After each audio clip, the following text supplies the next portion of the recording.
College Corner, week 2. Tyler has taken over as the host. 3-1 last week. Avery 4-5-2. That's not good enough. Tyler, the leader in the clubhouse after week 1. I've got 4 plays for you today. Avery's got 20 plus trying to catch up. Before we get to the plays, let's talk about our sponsors. Over at Manscaped, promo code BOX, you're gonna get 20% off and free worldwide shipping at manscaped.com. Get yourself a Lawnmower 4.0. My first play of the week, I'm going to the SEC. Big matchup here. I'm taking Missouri +5 against Kentucky. Let's not go crowning Will Levis as a huge transfer quarterback for Kentucky this season. Yeah, he threw 4 touchdowns against UL Monroe. Who cares? Missouri +5. They're going to go on the road to Lexington. They might walk away with their first conference win. Connor Bazelak, Mizzou, and the Tigers +5. Let's ride. Next up, Troy playing host to Liberty. Probably the Group of 5 game of the week. Both teams returning 88% production from 2020, so a lot of guys coming back for this season. This is a huge year for both programs. We've got 2 teams that are very different here, Liberty and Troy. Troy likes to throw the ball a ton. Over 60% of their plays are passing plays. Liberty last season, I think, was inside the bottom 25 in terms of what they'd seen passing-wise. I saw a lot of run, which is usually something you see from a lot of the shittier teams in college football. They're not going to be ready for this Troy offense. Troy's going to have a chance to knock off Liberty early on in the season. Look for Troy to win this one, but cover the +4.5 as well. Next, can't believe I'm saying this, I am going to get Temple -7. Only 7-point favorites against the Akron Zips this week. Look, Temple got their doors kicked in by Rutgers. That's a bad look. These guys will be coming hard after the Zips. -7 all day, every day. Akron should not be single-digit dogs to anyone in college football. Maybe Bowling Green, that'd be about it. So Temple -7, let's ride. Last one, I'm fading you. You're watching here, you probably want to take, or you've already taken Michigan -7 against Washington. No. We're taking Washington +7. Yes, they lost to Montana last week, an FCS school. This is where the books make their money. When you think that this Washington team stinks, shouldn't be 7-point dogs on the road, that's where they cover. That's where the books make money. That's where you lose. Give me Washington +7 all day. All right, let's get into my huge week 2 card, starting with Kansas at Coastal Carolina. This line is -25.5 points for the Chanticleers. Grayson McCall is very good. Kansas football sucks. I went to school in Kansas. Everyone knows they suck. This is not a big school against a Power 5 school. Kansas should not be a Power 5 school. They should be relegated to Division III football. -25.5 for the Chanticleers. Next, UTEP at Boise State. I'm taking an over 56.5. Boise State put up some points last week at UCF. This is a blue turf game. They are going to put up a million points here. I just think they're going to put up points. I love seeing points on that blue turf. Over 56.5. Next, one of the games of the week, Oregon at Ohio State. I said I'm an Ohio State fan. Got a little bit of dogfight, both of these teams last week, Minnesota and Fresno State. I think Oregon keeps it close, to be honest here. So that's why I'm taking the over 64 points.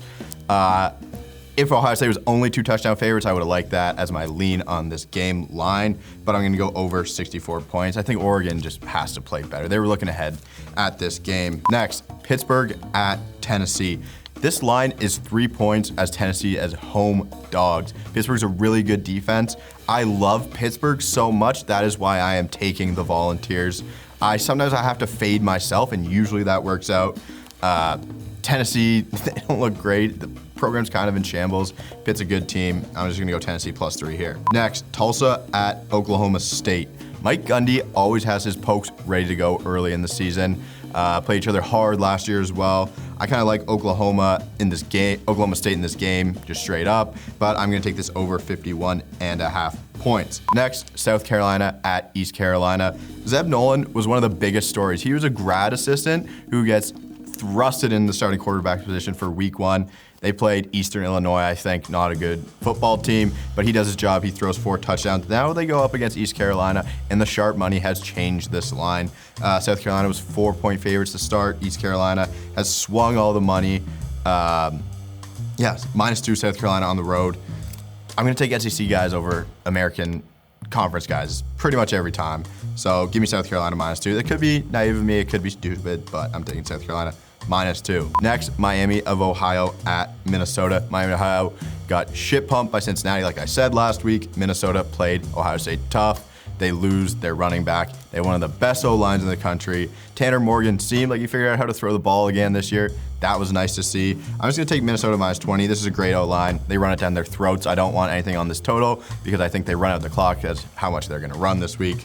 Minnesota minus 20. Next, Florida at South Florida. Florida's a decent football team. South Florida is a bad football team. You bet against bad football teams. That's how you make money. It just makes sense. Minus 28 points, 4 touchdowns. This is easy, I think, here. Emory Jones was fine. USF got shit pumped. I mean, Florida. There's going to be enough Florida fans here where it won't feel like an away game, even though UCF doesn't have a great stadium. Doesn't matter here. Florida, minus 28. Next, Rutgers at Syracuse. Rutgers had a big win last week. And then what I wrote down in my notes here is Greg Schiano. He is going to bring Rutgers back to a national championship. I don't know if they've ever been. I don't think they are actually going to go to a national championship, but I like Greg Schiano, former Ohio State guy. Take a minus 2 here. He's going to have his boys ready to play. Next, Middle Tennessee State at Virginia Tech. My play is on the over 54.5 points. This is a big letdown spot for Virginia Tech after a huge win against North Carolina last week.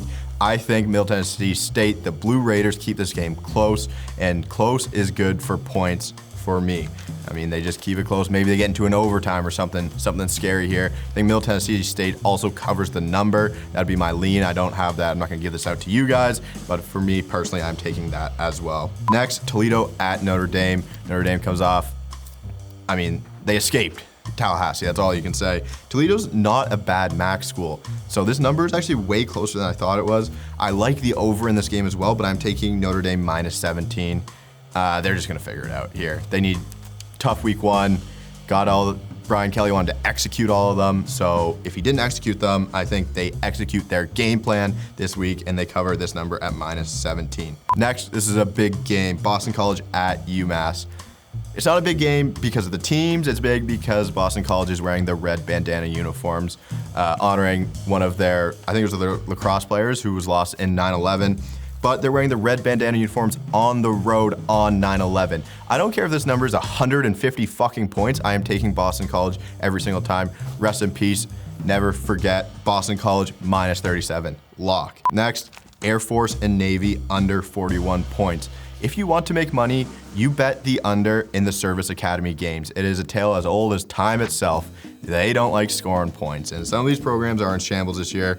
I don't like this game very much, under 41 points. Cal at TCU, minus 11.5. I'm going with TCU here. Don't love this line. TCU blew out whoever they played last week. They played someone shitty. And Cal had a tough loss to a good Nevada team. I kind of lean Cal here, so that's why I'm taking TCU minus 11.5. Seems like a lot of points. I think this seems like a 38-10 game. This can be for TCU here, so I'm taking TCU. Next, the Cyhawk game, one of the worst names for a rivalry game in college football, Iowa at Iowa State. This line has moved a lot.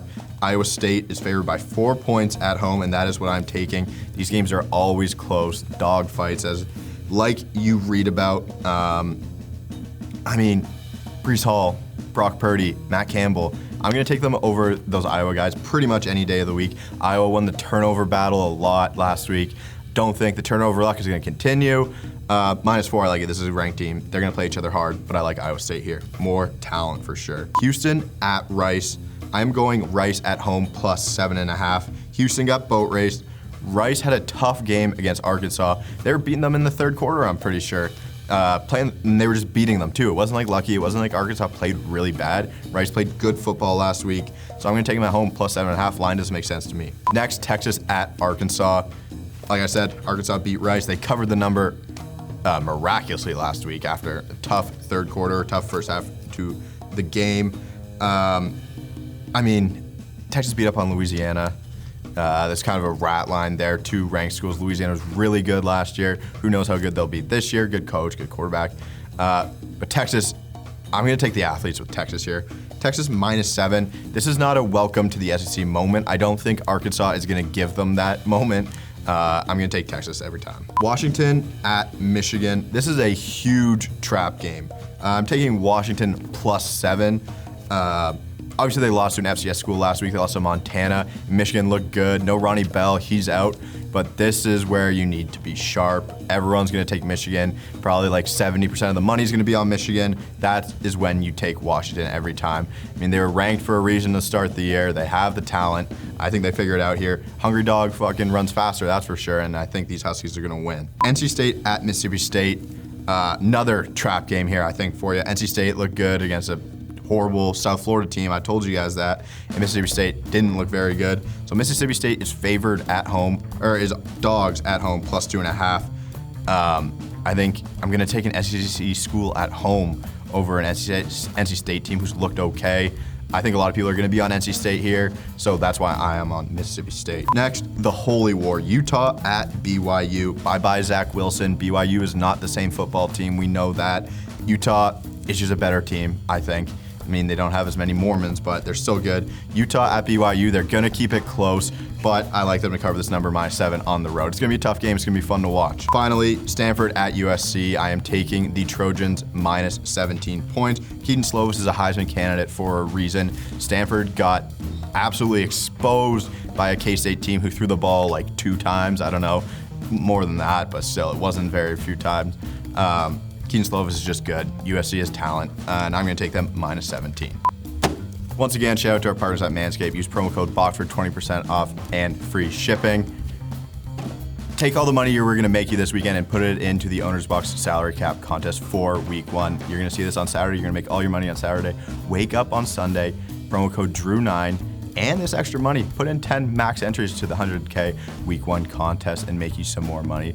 NFL salary cap super flex. Let's go.